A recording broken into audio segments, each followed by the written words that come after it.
L'éveil du guerrier, le voyage initiatique de Tao à travers la légende du Tigre Rouge. Le voyage de Tao prend son envol dans l'épée sacrée de Tao, où l'innocence d'un jeune garçon est brisée par une prophétie millénaire. Arraché à son foyer et conduit au temple Shaolin, Tao découvre un destin extraordinaire, manier l'épée sacrée de Tao pour affronter un mal ancestral. Sous l'égide de maîtres énigmatiques, notamment le vénérable Lao Tse-Ming, il s'engage dans une quête initiatique à travers des paysages enchanteurs, apprenant les arts martiaux, la sagesse ancestrale et la puissance de la pleine conscience. Cette première étape est une aventure palpitante, où l'action s'entremêle à une exploration spirituelle naissante, marquant la transformation de Tao, d'un enfant perdu à un héros en devenir, réveillant en lui les premières étincelles d'une force intérieure guidée par la pureté du cœur.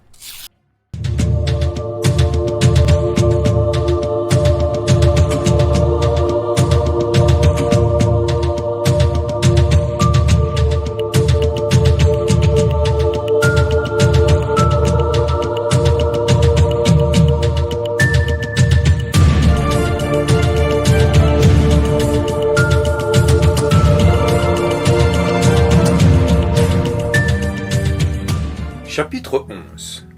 Les pensées vagabondes de Tao. Pour commencer ce nouvel exercice, Maître Fong expliqua à Tao: pour démarrer la méditation, il faut se diriger vers la pratique de l'attention, grâce à laquelle nous ramenons en lui-même l'esprit dispersé et rassemblons ainsi les différents aspects de notre être.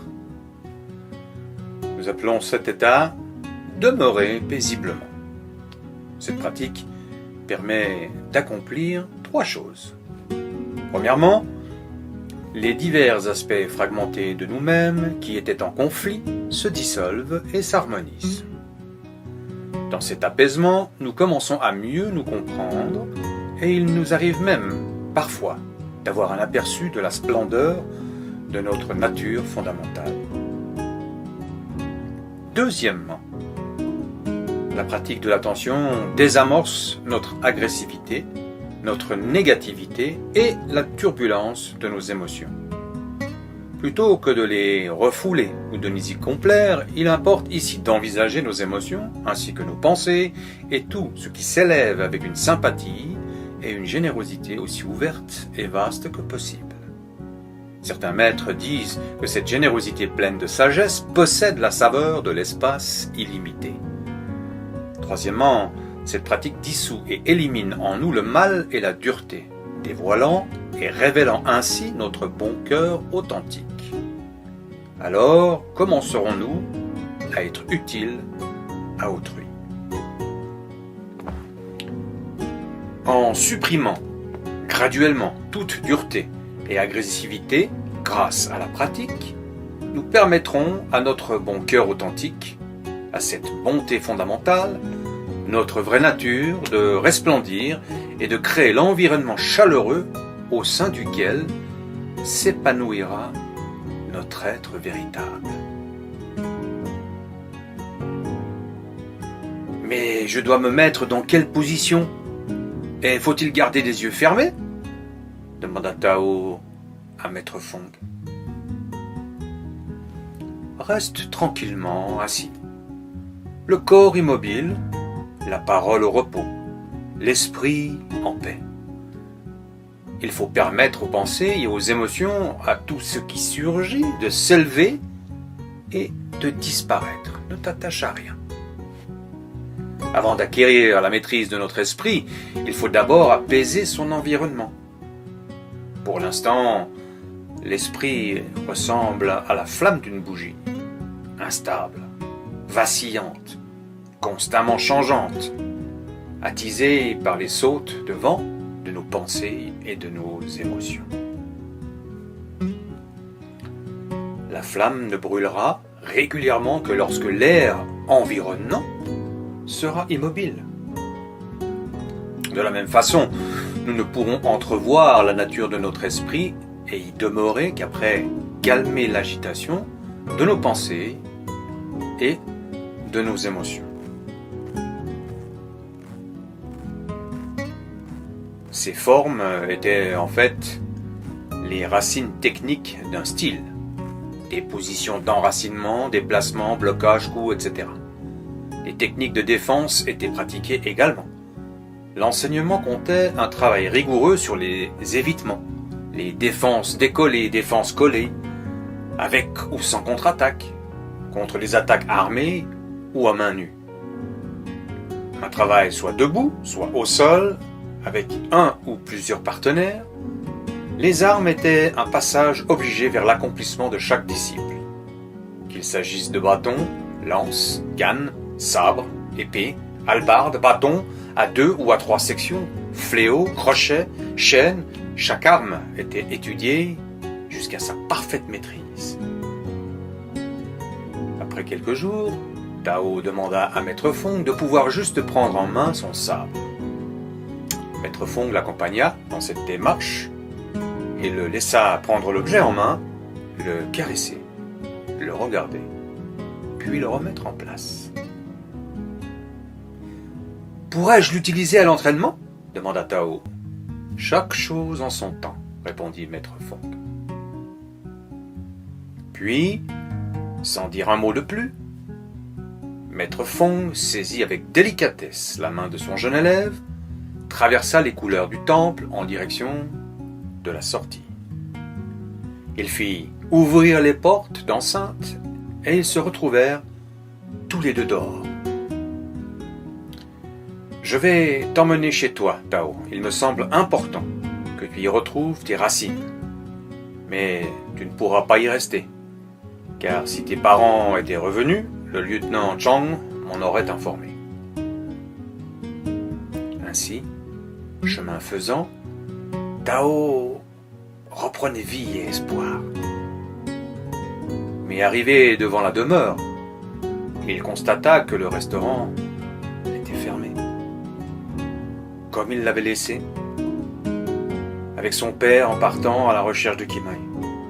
Le temps semblait s'être arrêté ou suspendu à cet endroit. Tao savait où son père cachait la clé de l'établissement et s'y rendit immédiatement et sans perdre un instant pénétra dans la maison, le cœur serré. Il constata que la table n'était pas débarrassée. La cuisine était encore pleine de nourriture périmée. Puis il monta voir la chambre de ses parents et constata avec amertume le même vide et une terrible absence. Il se dirigea vers la petite table de nuit où sa mère rangeait ses quelques affaires. Il ouvrit avec délicatesse le petit tiroir de la commode et caressa les petits objets appartenant à Kimai. Il prit dans une boîte un collier avec comme pendentif un petit Bouddha de jade. Il embrassa l'objet avant de le remettre autour de son cou. Puis il fouilla un peu dans les maigres affaires de son père et prit un coffret en bois dans lequel se trouvaient quelques plumes et tampons ainsi que de l'encre pour écrire. Ensuite, il se rendit dans sa chambre, s'assit sur sa couche, prit Bandit sur son cœur et lui dit « Je t'avais bien dit que je ne t'abandonnerai jamais. » Il l'embrassa tendrement, le mit à l'intérieur de sa tunique et redescendit sur les marches devant l'entrée où l'attendait Maître Fong. Alors qu'ils s'apprêtaient à repartir, ils croisèrent la patrouille du lieutenant Chang qui s'arrêta immédiatement et s'adressa à Maître Fong. « Nous revenons de la forêt. Les rebelles n'y sont plus. Ils ont dû partir, il y a quelques jours, » ajouta-t-il. « A-t-on idée du nombre de personnes disparues » demanda Maître Fong. « J'ai perdu 6 hommes que nous avons pu décrocher des arbres, c'était épouvantable, dit-il. Et puis, on a ramené la dépouille de Li Tsung, assassinée elle aussi. Et on est sans nouvelles des parents du petit et de la femme qui se trouvait avec eux. C'est Ang Wei-wu, dit le jeune garçon. Elle était avec ma maman et Li Tsung. Eh bien, mon petit, répondit Chang, tout porte à croire qu'elles ont été emmenées par les rebelles dans leur périple sur Pékin. C'est peut-être une bonne nouvelle que nous ne les ayons pas retrouvées, car seuls les cadavres sont restés près de leur campement. Tao avait les larmes aux yeux, et en même temps il était presque rassuré et pouvait se remettre à espérer. Il y aura célébration à la mémoire des victimes ce soir sur la grande place, dit Chang avant de repartir. Maître Fong et Tao reprirent la route en direction du temple. Puis, Tao regarda et regarda encore sa chambrette, installa Pandi sur sa couche et s'allongea juste à côté de lui, ferma les yeux et prit un peu de repos.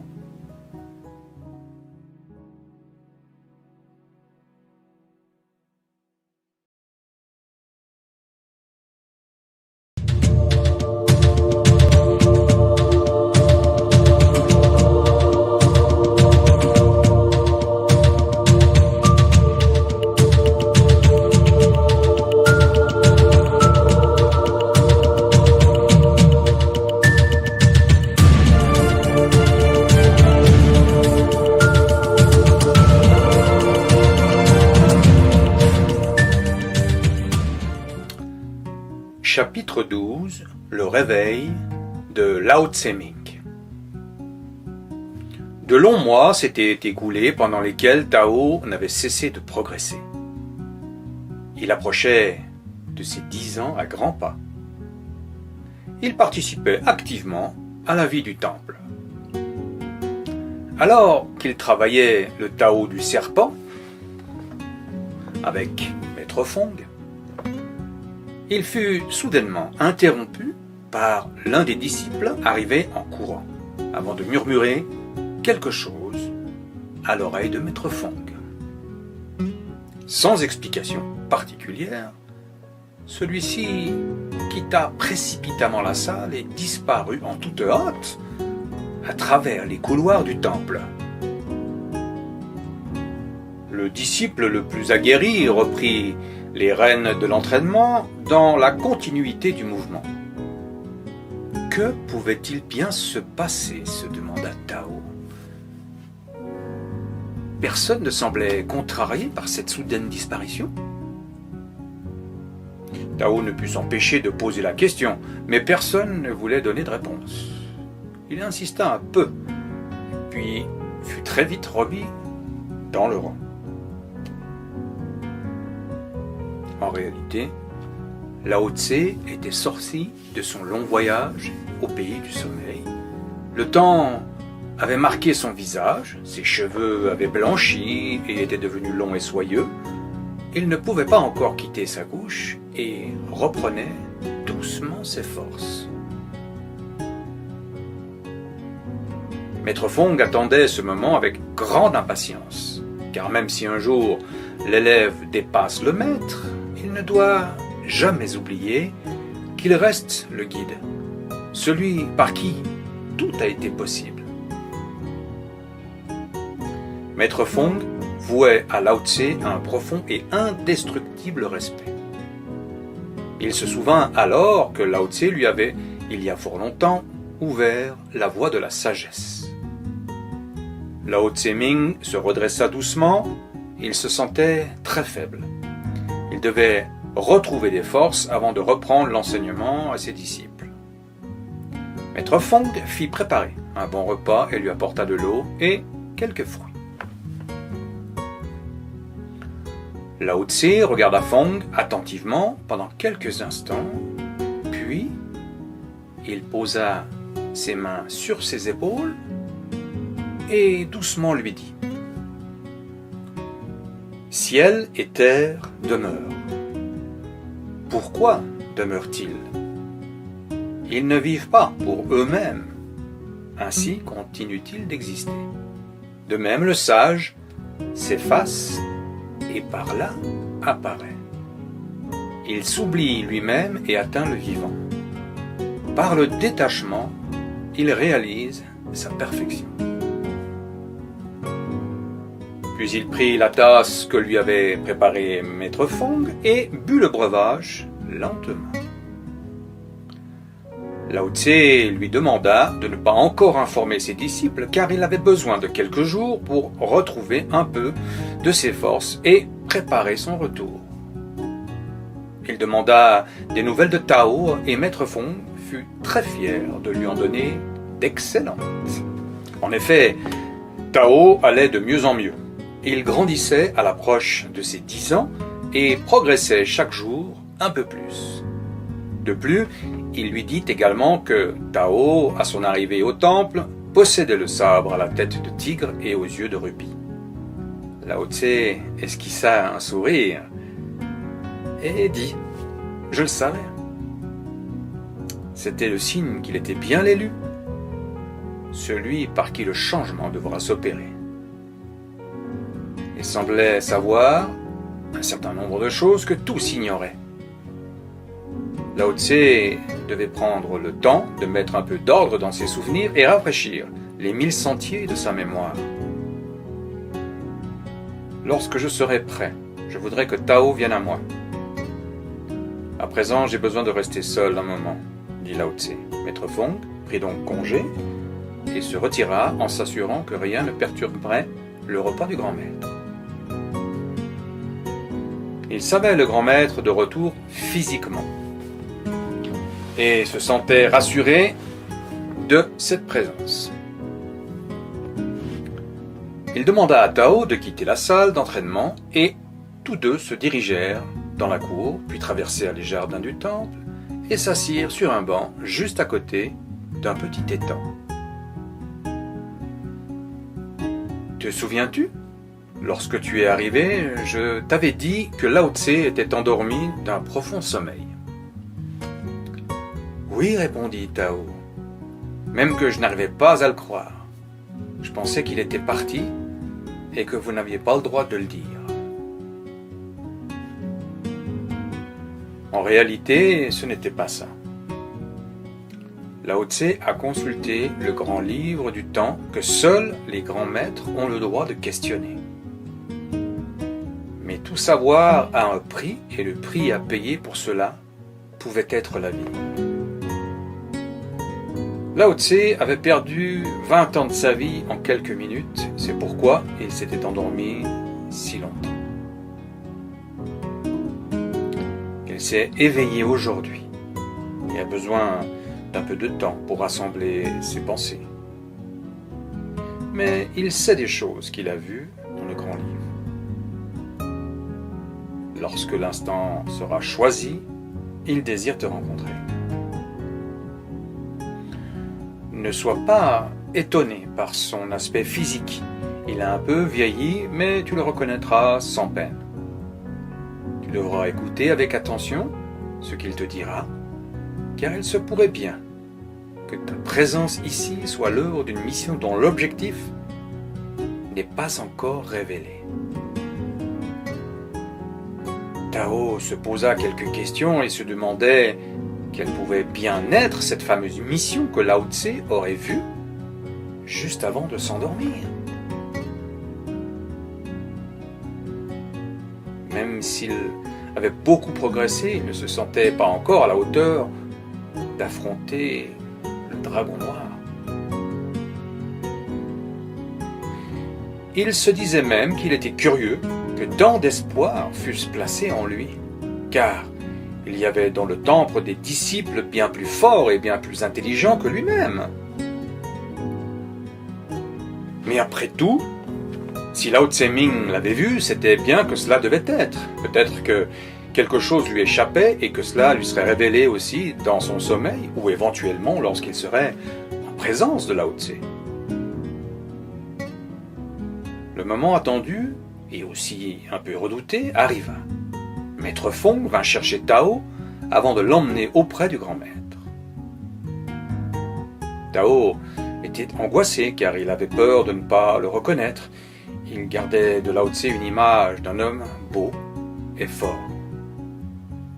Lorsqu'il pénétra dans la pièce, le visage de Tao s'illumina. il n'avait pas autant changé. Il avait l'air un peu plus faible, ses cheveux avaient blanchi, et il portait une petite barbichette bien taillée.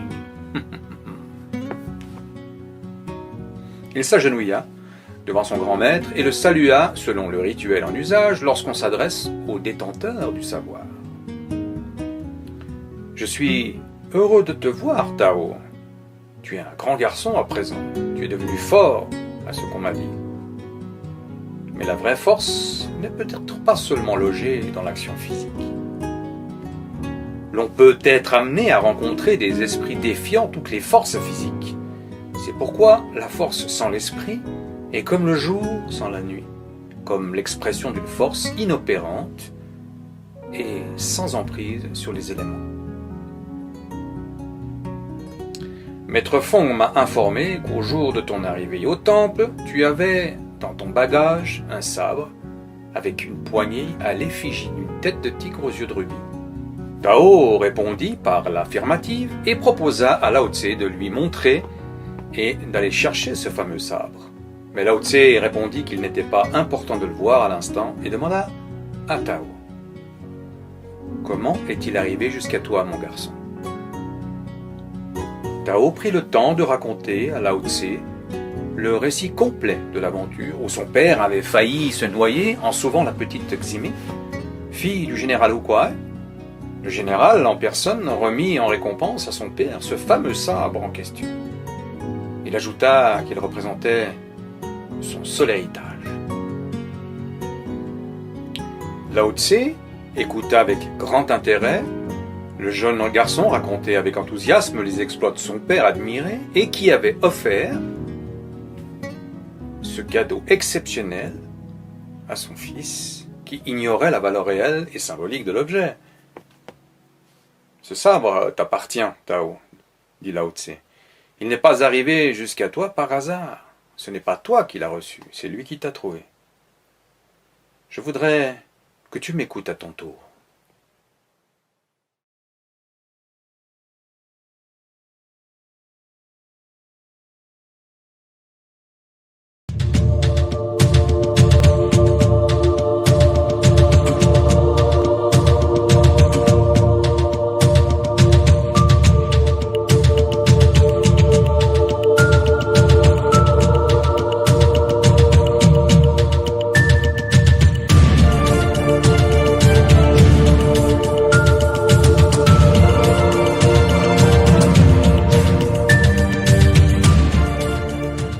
Chapitre 13. L'épée sacrée de Tamo. Ceci est l'épée sacrée de Tamo, dit Lao Tse. Elle a traversé plus de 1000 ans d'histoire, de main en main, et elle est là aujourd'hui, ici, dans le temple, prête à répondre à sa mission d'origine, combattre le dragon noir. Et c'est de cela qu'il nous faut parler.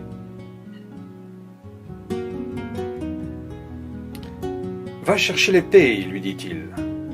Tao s'absenta quelques instants. De retour, il posa l'épée délicatement sur la couche du grand maître, qui s'en saisit avec respect. Vois-tu, Tao, cette épée a été forgée par Bodhidharma en l'an 530, pendant qu'il était en retraite de méditation. Bodhidharma était un moine hindou que l'on nomma Tamo en chinois.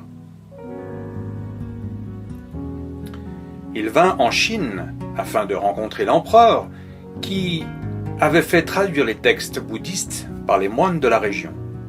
Un désaccord entre Tamo et l'empereur fut à l'origine d'une rencontre avec ces moines chargés de la traduction. Arrivé au temple, Tamo se vit refuser l'accès. Rejeté par les moines, il s'enfuit dans les montagnes et entama 9 années de méditation. C'est pendant cette période qu'il aurait connu l'illumination. C'est dans le plus grand secret qu'il a forgé cette épée. Il lui a fallu 3 années de travail pour lui conférer sa majestueuse beauté, mais elle n'est pas qu'une œuvre d'art. Elle a un réel pouvoir. Les moines reconnurent alors en lui un grand maître. La lame sculptée a été trempée plus d'une centaine de fois dans les meilleurs alliages d'acier les plus nobles. La tête de tigre est sculptée dans l'ivoire le plus pur. Le tout est serti d'or et de 2 rubis précieux. Sa valeur est aussi grande que son pouvoir, rajouta Lao Tse. Un des secrets, 2 clips en diamant de chaque côté de la poignée peuvent être retirés, permettant ainsi à la tête de se dévisser. Lao Tse exécuta la manœuvre avec une facilité déconcertante. À l'intérieur de la tête de tigre était logée une petite fiole. Sans explication complémentaire, Lao Tse revissa la tête et replaça les 2 clips en diamant de chaque côté. Plongé dans les couloirs du temps de la haine, j'ai vu passer 1000 ans d'histoire, de batailles, de peur, de pouvoir, d'avidité, de convoitise, de maladie, d'hypocrisie, de mensonge, de trahison, de vol, de meurtre, d'agonie, de supplice. 1000 ans pendant lesquels le pouvoir du dragon noir n'a cessé de s'élever. Le dragon noir précédait le chaos et le néant, gagnait le cœur des gens. Alors il ne restait aux forces du bien que peu de ressources pour trouver l'équilibre. Ces forces trouvèrent refuge dans 3 tigres qui furent accueillis, nourris et protégés dans un temple Shaolin. Ces 3 tigres avaient été envoyés par les divinités afin de combattre les forces du mal du dragon noir. Ils furent baptisés Chung, Kuo et Chuan. Puis, à force de prière, de compassion, d'amour, de sagesse et d'élévation spirituelle vers un bien universel, les tigres furent dispersés dans la province afin de répartir et d'étendre leurs capacités d'action. Ils furent donc amenés, chacun dans un temple différent, où ils trouvèrent un refuge bienveillant. Avec une infinie sagesse et l'arrivée des tigres, les moines, avec toute leur persévérance, permettaient d'étendre peu à peu les forces du bien aux alentours de la province. Mais le dragon noir était malin et ne l'entendit pas de cette oreille. Il redoubla ses forces du mal et s'en prit directement aux temples eux-mêmes, où il fit massacrer les moines et disciples qui s'opposaient à la volonté de soumission de l'oppresseur. La force était si grande que les ténèbres envahirent petit à petit les cœurs des tigres qui se sauvèrent dans les plaines et les forêts du comté. On raconte même que le dragon noir avait retrouvé, perdus et errants, les tigres et leur avait inculqué la mission de dévorer les grands maîtres de ces temples, anéantissant par voie de conséquence les forces du bien à tout jamais. Telle était la volonté du dragon noir. Le dragon noir avait fait le serment, après la mort des derniers grands maîtres, d'accorder la vie éternelle aux tigres et de poursuivre ainsi la propagation de son œuvre maléfique. Dans le livre du Grand Savoir, la quête des tigres ne suivait pas les règles sacrées du temps. Il courait les époques à la recherche des 3 grands maîtres.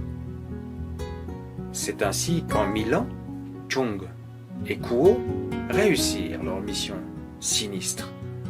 Ils avaient combattu et dévoré 2 des 3 grands maîtres.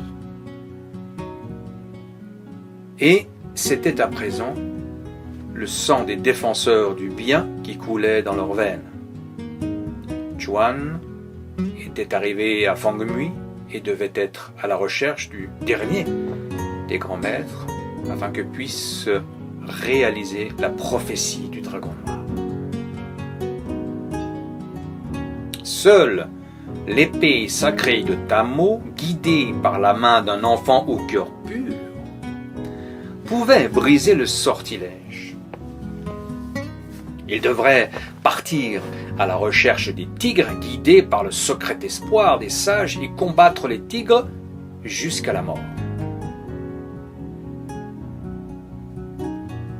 Puis, recueillir quelques gouttes de sang de chaque animal dans la fiole logée à l'intérieur de la poignée de l'épée et rapporter le tout sur l'autel sacré du temple.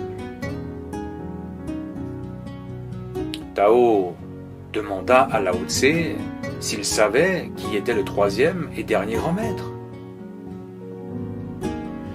Celui-ci ne répondit pas à la question de Tao et poursuivit son récit. Seul Chuan n'avait pas atteint l'objectif. Mais néanmoins, il était proche de son but et Lao Tse le savait bien. Mais les deux autres tigres étaient en chemin pour rejoindre Chuan dans cette ultime quête. Lors de ce dernier combat, les deux yeux de rubis de l'épée de Tamo s'illumineraient avec une intensité rayonnante qui permettrait à l'épée de trancher dans la chair de Chuan afin de conjurer le sort. Lorsque mes forces me le permettront, nous partirons ensemble dans les plaines et les forêts afin de rencontrer notre destin. Mais comment les trouvera-t-on, dit Tao. Ne t'en fais pas pour cela. Ils sont en chemin et c'est moi qu'ils cherchent. Je suis le dernier des trois grands maîtres. Tu es ce petit homme au cœur pur. Nous avons l'épée sacrée de Tamo et ensemble, nous vaincrons le dragon noir. Et que ferons-nous après avoir apporté la fiole sur l'autel, demanda Tao. Chaque chose doit être réalisée en son temps, répondit Lao Tse. Il ne faut pas brûler les étapes. Pour Tao, cette aventure paraissait ressembler à un jeu. Il croyait avoir gagné d'avance. Mais pour Lao Tse, c'était peut-être son dernier voyage, avec l'énorme risque, en cas d'échec, de perdre le dernier combat face au dragon noir.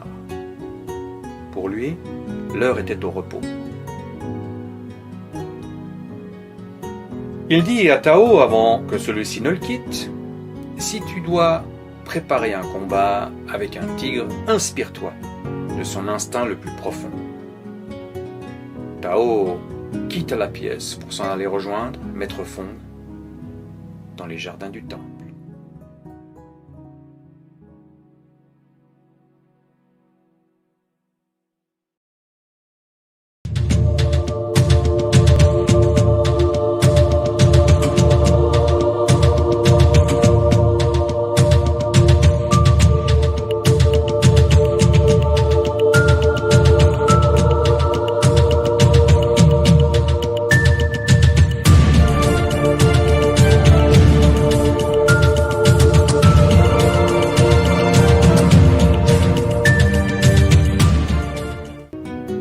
Chapitre 14. La fierté et le doute. Maître Fong attendait Tao près du petit banc. « Alors, es-tu prêt, Tao, à affronter les forces du destin ?»« Lao Tse Ming viendra avec moi, répondit Tao. Avec lui, je ne risque rien, ajouta-t-il. Il me faut me préparer, car bientôt nous quitterons le temple. Si nous ne trouvons pas le tigre tout de suite, où dormirons-nous ? Le ciel sera votre toit, et la terre votre maison. C'est la seule certitude. Ni le lieu, ni le temps, ni la manière ne sont inscrits dans la vérité. Il n'y a pas de voie tracée pour la vérité. La vérité est la vie, et elle est, par essence, mobile. Il n'existe pas, pour elle, de lieu marqué, de forme organisée, de philosophie. Quand tu comprends cela, il t'apparaît que cette vie-là, c'est aussi ce qui te constitue. Tu ne peux pas vivre et t'exprimer à travers l'immobilisation de la forme organisée. Tao s'isola quelques jours avec Maître Fong, qui lui enseigna les techniques basées sur une observation méthodique des animaux sauvages, luttant contre les éléments hostiles et dont l'essentiel était la survie. C'est ainsi qu'il prit un temps considérable à étudier le comportement des tigres, notamment dans les aspects du déplacement, de la ruse et de la rapidité. Au terme de cette formation particulière, menée avec une rigueur soutenue et courageuse pour un enfant de cet âge, Lao Tse fut convié à une cérémonie en son honneur, organisée par les disciples, marquée par des démonstrations de groupe et couronnée par l'exploit physique de Tao dans une remarquable démonstration du fameux Tao du tigre. À peine son exercice terminé, Tao regarda fièrement le grand maître dans l'attente en retour de l'expression d'un signe de reconnaissance. Lao Tse se leva, descendit les quelques marches qui le séparaient de ses disciples. Dans un silence impressionnant, il regarda Tao et lui dit, tout en s'adressant à l'ensemble de ses élèves: « Ton exécution est proche de la perfection. Cependant, il te faudra bien davantage lors de l'affrontement suprême avec le plus majestueux des félins. Travailler des formes préétablies, c'est résister au monde. Il s'agit exclusivement d'exercices consacrés à un ensemble de mouvements sélectionnés. Au lieu d'engendrer cette raideur, cette disharmonie, entre tout droit dans le mouvement comme il vient, ne condamne ni ne pardonne. La conscience qui ne choisit pas accède à une réconciliation avec l'opposant dans un total éveil à ce qui est. Conditionné dans une méthode partielle, isolé dans une structure qui l'enferme, le pratiquant fait face à l'opposant à travers un écran de résistance. Il exécute avec application ses parades caractéristiques, il écoute sa propre discordance et ne voit pas ce que fait réellement l'opposant. Construis ta liberté sur le conformisme des styles. Libère-toi en observant de tout près de quoi est faite ta pratique habituelle. Ne condamne pas, n'approuve pas, observe tout simplement. La vérité est dans le contact avec l'opposant, changeant en permanence, vivant, impossible à figer. Quand tu es perméable à toute influence, quand tu es mort à la dimension de conditionnement des réponses stéréotypées, alors tu accèdes à la conscience et les choses se révèlent à toi totalement originales, totalement neuves. Si tu suis la forme académique, tu apprends à connaître une pratique répétitive, une tradition, un reflet. Tu n'apprends pas à te connaître. Je voudrais que tu restes lucide, dit Lao Tse à Tao. Mais j'ai pourtant réalisé tous les mouvements que l'on m'a appris, s'exclama-t-il. Je constate également que l'exécution en est rigoureuse et très académique. Le processus d'accumulation est un travail de la seule mémoire dont le résultat est entièrement mécanisé. Apprendre ne sera jamais accumuler des choses les unes après les autres. C'est une mobilité du savoir qui n'a ni début ni fin. Alors, tout ce que j'ai fait n'a servi à rien, dit Tao avec de gros sanglots dans la voix. Et je dis quelque chose de semblable, Tao. Le travail que tu as accompli est admirable en tout point. Cependant, admettre en cela une finalité est une erreur qui pourrait t'emmener sur la voie des regrets. La connaissance est figée dans le temps alors que le savoir est continu. Pour qu'il y ait connaissance, il faut qu'il y ait une origine, une accumulation, un terme. Savoir est un mouvement infini. Pour évoluer, par les arts martiaux, il est nécessaire d'avoir le sens de la liberté. Un esprit soumis à des conditionnements n'est en aucun cas un esprit libre. Les conditionnements enferment l'homme à l'intérieur de la structure d'un système particulier. Mais alors, tout ce que j'apprends ici, c'est tout le contraire, puisque je fais tout ce qu'on me dit, dit Tao au terme d'un long soupir. Les formes académiques émoussent ta créativité, entravent et gèlent ton esprit de liberté. Bientôt, tu n'es plus, mais tu fais. Toute sensibilité oubliée. Je dois penser à tellement de choses que je ne sais plus comment avancer, rétorqua Tao. Tu vois, mon garçon, penser, ce n'est pas être libre. Toute pensée est partielle. Elle ne peut jamais englober la totalité. La pensée est la réponse suscitée par la mémoire. Et cette mémoire est partielle, parce que la mémoire n'est que le résultat de l'expérience. La pensée n'est que la réaction d'un esprit conditionné par ses expériences. Va à la recherche de la tranquillité, de la vacuité de l'esprit. Sois vide, ne sois détenteur d'aucun style, d'aucune forme, qui ne ferait que donner à l'adversaire une base pour réagir. L'esprit à son origine est sans activité. La voix n'a rien à faire de la pensée. Lao Tse prit congé et permit la dispersion du groupe. Il pria Tao de l'accompagner à l'intérieur et tous deux marchèrent l'un à côté de l'autre. « Nous partirons très bientôt, mon jeune disciple. Il est temps d'aller en quête de ton avenir. La route sera longue et il nous faudra du courage pour mener à bien la divine mission qui nous a été confiée. » « Je ne me sens pas prêt du tout, dit Tao. Je ne sais pas si je dois vraiment y aller, rajouta-t-il. Je t'accompagnerai jusqu'au bout du combat. Tu ne seras pas seul, répondit Lao Tse. Même avec 1000 ans supplémentaires d'une pratique parfaite, tu ne saurais être prêt, mon garçon. Il te faudra puiser bien au-delà de ce que ton imagination possède en termes de ressources. Parvenu dans sa petite chambre, Tao était très inquiet. Il sentait monter en lui une sensation étrange, comme autant de sages pouvaient croire que le petit garçon qu'il était allait pouvoir vaincre à lui tout seul de vrais tigres et pire encore le dragon noir. Il sentait le départ proche et fut pris de violentes coliques. Laisse-toi aller à la maladie, accompagne-la, entre dans son intimité, c'est le chemin pour être débarrassé d'elle, murmura Lao Tse. Lao Tse sentait bien que Tao était très angoissé à l'idée de quitter le temple pour cette extraordinaire mission.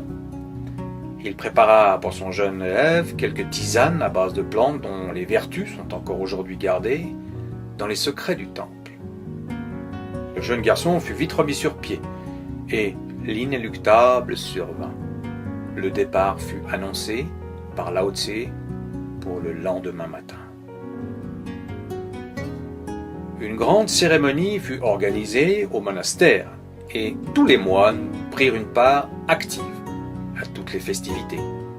Au cours de la célébration, de la prière commune à tous les disciples, au son des voix s'élevant du cœur même du temple, Lao Tse Ming transmit ses pouvoirs à Maître Fong, désigné pour l'occasion comme le digne successeur et représentant suprême de l'ordre de Shaolin. Dans sa grande tenue, Lao Tse était majestueux. Il reçut chaque disciple à qui il donna une phrase à méditer. Tao était assis juste à côté de lui, mais avait du mal à comprendre ce que représentait vraiment cette cérémonie. Par moments, il se laissait aller à bâiller. Puis vint le moment où quelques disciples anciens et les plus confirmés se rendirent près de Tao. Devant lui, ils se prosternèrent, puis tour à tour, mirent autour du cou du jeune disciple élu de petites écharpes de tissu sur lesquelles étaient écrites des prières et des recommandations. Les gongs et percussions locales célébrèrent la fin de la partie solennelle pour faire place à des moments récréatifs et moins sérieux. Lao Tse avait fait venir une petite troupe de théâtre du village voisin qui avait préparé une pièce mettant en scène le grand maître et son disciple partis tous les deux à la recherche de Chuan. Démonstrations et combats ponctuèrent la fête. Maître Fong rendit encore un hommage exceptionnel au grand maître avant de le laisser prendre un peu de repos pour sa dernière nuit au temple. Tao fut emmené dans la chambre de Lao Tse avec qui il passa sa dernière nuit. Au petit jour, Maître Fong les réveilla pour le grand voyage, la quête suprême. Lao Tse semblait très détaché et il avait l'air empli d'un calme et d'une sérénité. Maître Fong avait préparé leurs bagages, bien peu d'affaires en fait. en regard du périple à accomplir. L'accent le plus important du voyage et le soin le plus prestigieux allait être donné à l'épée sacrée de Tamo, sans qui la céleste mission deviendrait une illusion perdue.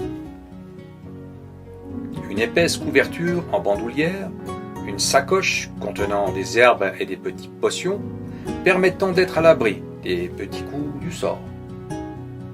Quelques nourritures et l'ouvrage de Lao Tse, c'était définitivement tout ce qui avait été préparé. Même le soleil avait du mal à se lever ce matin-là, et une très légère brume avait envahi le petit village de Fangmi. Lorsque les portes s'ouvrirent, pour un ultime au revoir, le chant des oiseaux annonçant le lever du jour avait envahi la plaine.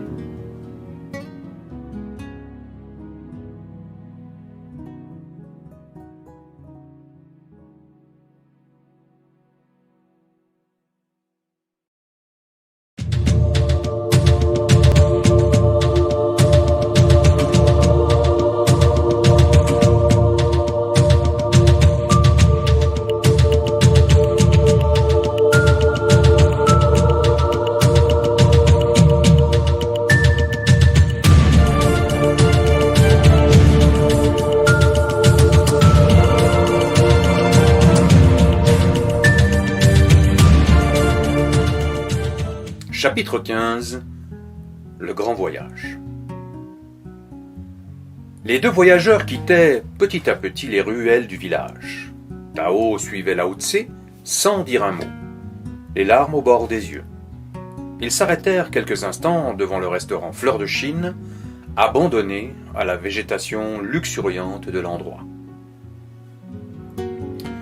Y aura-t-il un jour à nouveau de la vie dans cet établissement où j'ai vécu toute mon enfance ? Se demanda Tao. Mais la vraie question existentielle qu'il torturait était de savoir s'il reverrait un jour ses parents. Ils s'étaient enfoncés dans le petit bois, puis traversèrent la plaine que Tao connaissait bien. Il y revoyait les images de Kimai, souriant à la cueillette des feuilles de thé ou dans les rizières. Comment tout cela a-t-il pu changer aussi vite, se demanda-t-il. Et puis, en pleine nature, Lao Tse dit à Tao : pour calmer et apaiser ton esprit, profite de ce que l'aurore matinale a de plus beau. L'éveil des fleurs, goûte à la rosée délicatement posée, comme suspendue au cœur des herbes et des fougères. Allonge-toi sur le sol et contemple le ciel.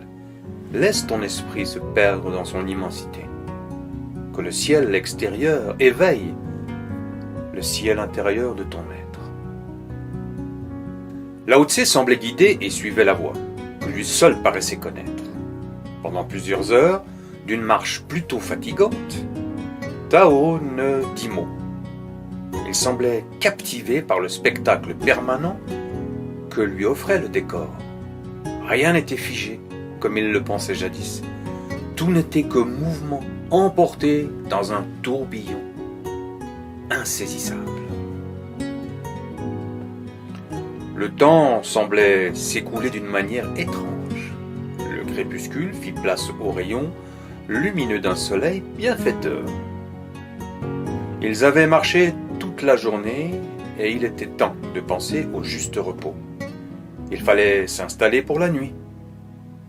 Lao Tse choisit un petit coin qu'il installa simplement à l'aide de quelques branchages en guise de couche, car les feuilles avaient la fonction d'être un rempart contre l'humidité. Tao, quant à lui, partit aux alentours pour quérir quelques branches un peu sèches afin de faire du feu pour la nuit. Lao Tse, en expert confirmé, apprit à Tao la meilleure manière de faire du feu. À l'aide de 2 ou 3 petites branches vertes, Lao Tse suspendit un récipient dans lequel il fit cuire de l'eau et, avec quelques plantes rencontrées en chemin, il réalisa une bonne soupe bien chaude que tous deux apprécièrent jusqu'à la dernière goutte. Tao s'allongea sur sa couche, remonta sa couverture sur les épaules, pendant que Lao Tse plaçait de grosses bûches dans le feu afin d'éloigner les prédateurs nombreux dans la région. Des craquements dans la pénombre empêchèrent Tao de s'endormir. N'y tenant plus, Tao dit à Lao Tse : « J'ai peur, une bête rôde tout près. » Ne crains pas la peur, c'est un instinct de survie. Utilise-la dans ce sens. La peur est au cœur même de la sagesse. L'ignorer mène à des actes déraisonnables.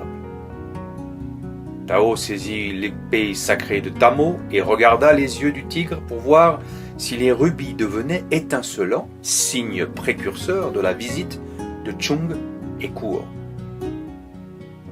Lao Tse tranquillisa Tao et lui raconta un petit bout de son aventure lorsqu'il vivait seul dans sa grotte à la recherche de son véritable être. Quelques animaux et rongeurs passèrent sans s'arrêter, plutôt effrayés par les flammes. Rien ni personne ne vint perturber le repos bien mérité de nos deux aventuriers.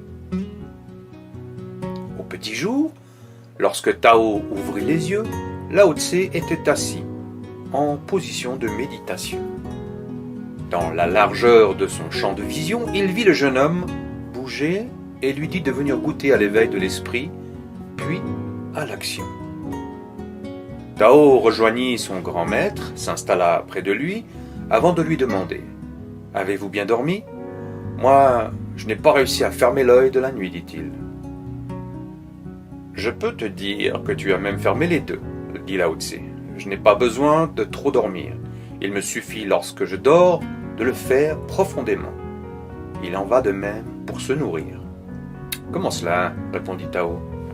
« Tout le monde mange et tout le monde dort. Mais tous ne mangent pas quand ils mangent et tous ne dorment pas quand ils dorment.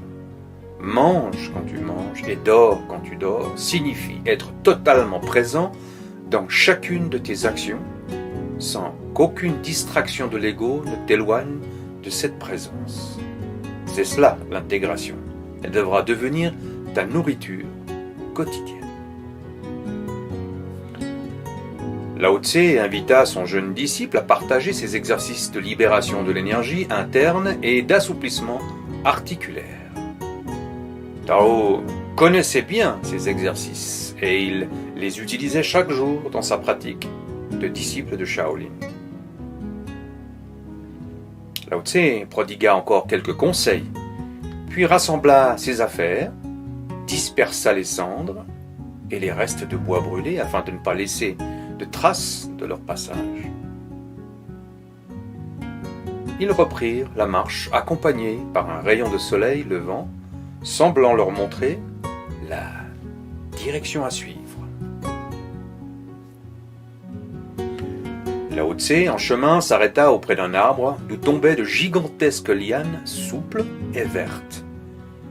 Il coupa quelques lianes qu'il enroula autour d'un petit morceau de bois et se dirigea vers une petite rivière qui coulait sereinement.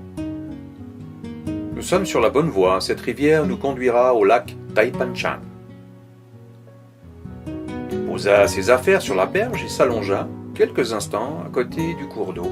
Il invita Tao à en faire de même. Tao se coucha près du grand maître et écouta. Observe la rivière, laisse ton esprit se mêler à la course de l'eau, unis-toi à son murmure continu, laisse la brise matinale te caresser le visage, laisse le chant des oiseaux bercer ton oreille, laisse la terre révéler à ta chair propre sa force, sa fertilité. Il n'y a ni froid ni chaud, ni peur dans cette errance matinale. Sois comme cette plume, guidée tour à tour par l'eau et le vent. Elle ne se laisse jamais engloutir, elle ne lutte pas, elle se laisse guider par des forces qui la dépassent. Laisse la nature divine te pénétrer sans rien retenir. Laisse cette force te traverser et ne retiens que l'essence subtile qu'elle aura laissée en toi. Le temps de réunir leurs affaires, ils reprirent la route. Quelques heures plus tard, Lao Tse tailla une branche de bois et se fabriqua un arc Il déroula les lianes qu'il coupa en fines lamelles et les fixa à chaque extrémité de la branche. Ainsi, il obtint un véritable arc. Tao eut la délicate mission de tailler des petites baguettes qu'il allait servir pour faire des flèches. Lao Tse expliqua à Tao comment recueillir une substance un peu pâteuse extraite d'une écorce d'un arbre particulier qui avait des vertus soporifiques. Ils enduirent la pointe des flèches taillées avec cette pâte, puis partirent à la chasse. Lao Tse connaissait bien cette région qu'il avait jadis traversée de long en large. Cette portion de forêt regorgeait de petits oiseaux de la taille des merles et qui, selon lui, avaient un goût exquis.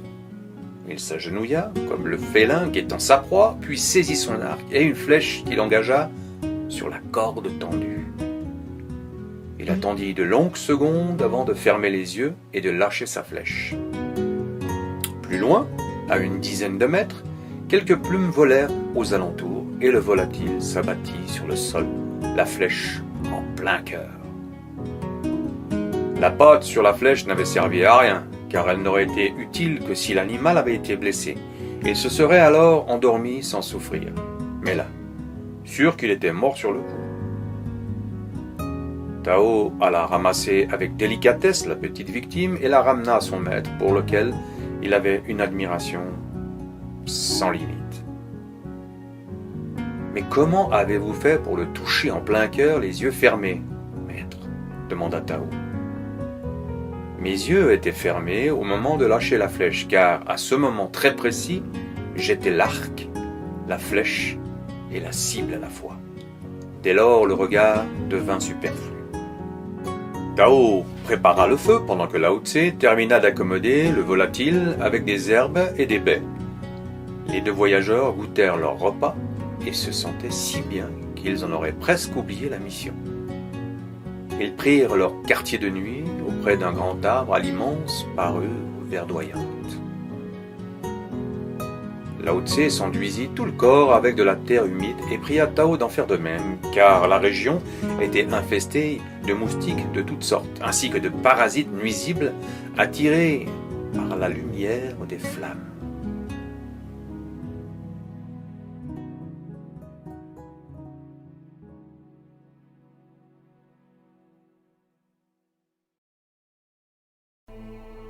Note de l'auteur. L'histoire de la légende du Tigre Rouge est née d'une question posée par un de mes tout jeunes élèves. Pourquoi s'appelle-t-on les Red Tigers?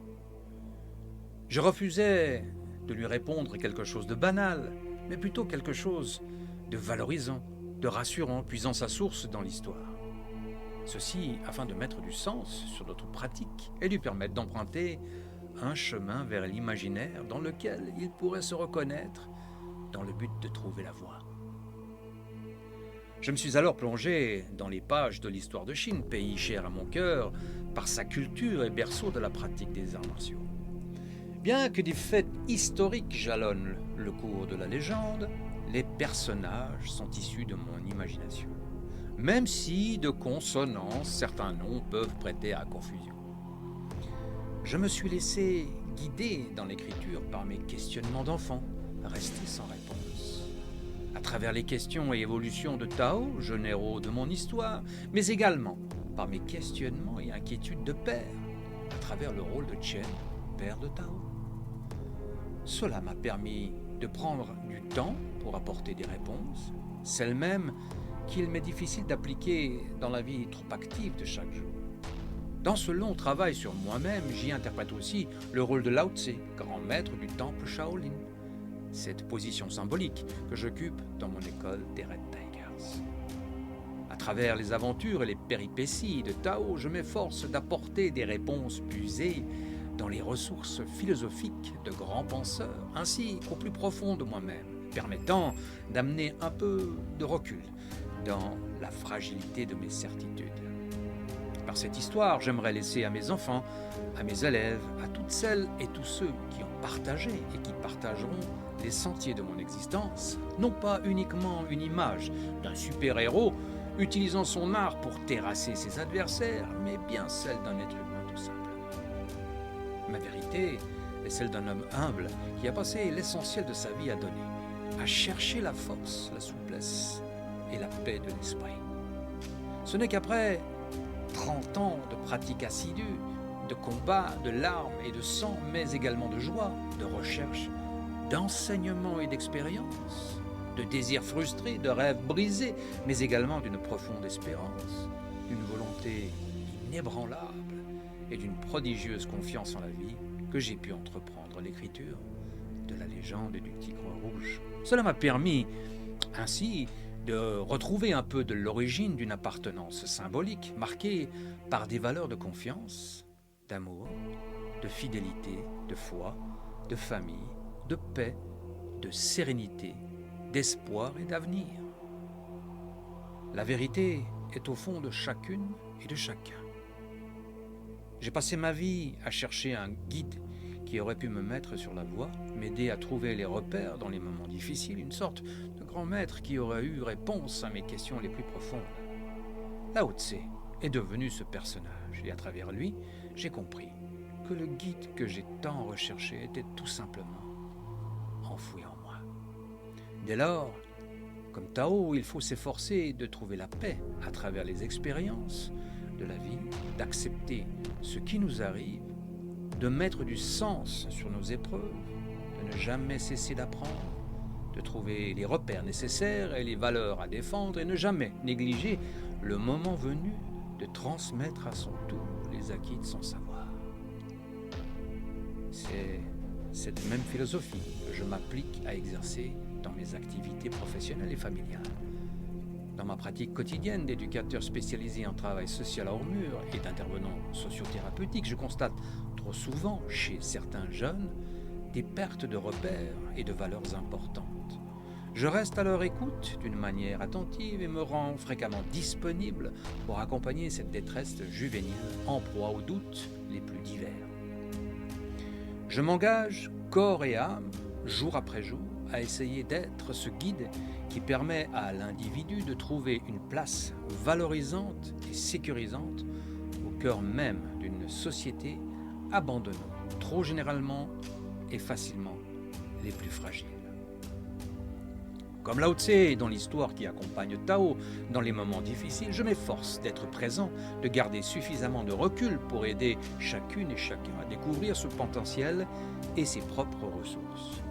J'aimerais qu'ils perçoivent de moi une image d'adulte responsable, solide, qui sait affronter les situations sans faiblir, même lorsqu'elles semblent insurmontables. Je m'efforce de ne pas porter de jugement, mais d'écouter, de laisser s'exprimer les émotions et de les accueillir avec empathie, sérénité et respect.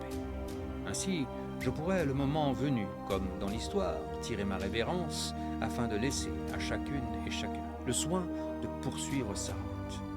Cet échange empreint d'espoir rappellera à l'élève qu'il est le messager d'un savoir qu'il pourra, à son tour, transmettre.